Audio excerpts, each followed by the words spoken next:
At ayun nga guys, nakarating na kami sa may ticket counter. Wala naman tao. Nako, mapapauwi yata kami ng maaga. Sabi nung nasa snack bar counter, antayin-tayin lang daw namin at nagre-restroom lang. Ayan nga, parating na. Pagkarating niya, tinanong ko na kagad kung magkano ticket. 304 daw. Tinawaran ko ng 150. Ay, hindi po pwede sir. 200. Hindi rin po pwede sir. Kulang ang pera ko eh. Wag na kayo manood sir.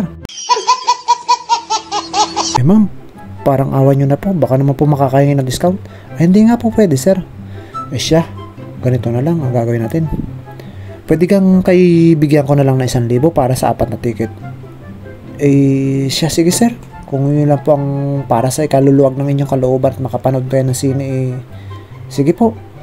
Kaya dali-dali ko nung binayaran. Baka magbago pa ang isip ng cashier. At yun nga, iniabot na ang ticket sa aking anak. Sabi ko, aba, sigurado na ito at wala nang kawala. Nasa amin ang ticket. Ayan, winawagayway na nga ng aking anak.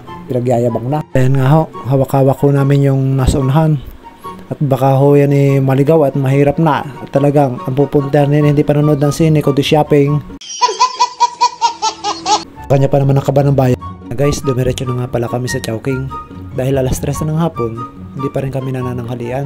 Sarap talagang gastusin ng perang pinaghirapan natin. Lalong-lalo na yung mga pinagpuyatan, talagang pinagpawisan.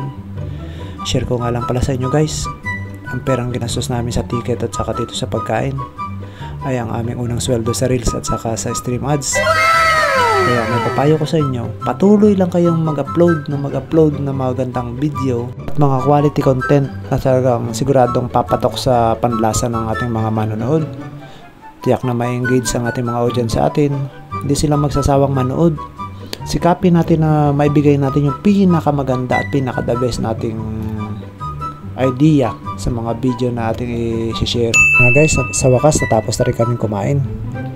Lalakad na kami papuntang sinihan.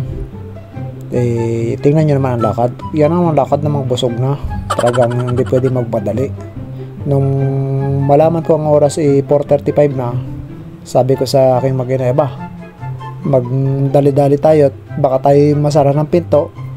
Alas 4:50 na, mahirap na. Ito nga, dumali na naman ang aking bunso. Kung kailang kami nagmamadali, saka naman dadali ng mga pa-style niyang bibili na naman ng kung ano-ano. Habol nga kami sa alas 4:50 na palabas. Kahirap naman ng maliliit ka, mapanood mo kulang na. Tinabot ko na yung ticket naming 4 sa teller. Aba, mantakin mo pinunit. Ingali-ngali ko ng upakan eh.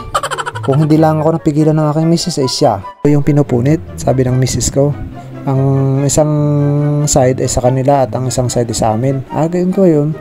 Kaya dali-dali kami umakit sa taas ng aking anak. Iniwan na namin yung dalawa. Kanya na muna tayo. At talagang ika nga sa pagkain pasal na talagang excited na. Ayan nga. Nag-iinit ang aming puwit sa upuan mag-uumpisa na ang palabas. Ayan. Siyempre nag-selfie muna kaming 4. Okay, kitang-kita nyo naman, ngiting tagumpay. Hindi pa nag-uumpisa talagang panalo na kagad. Kita nyo ganyan, labas ang pang mais At yan na, umpisa na.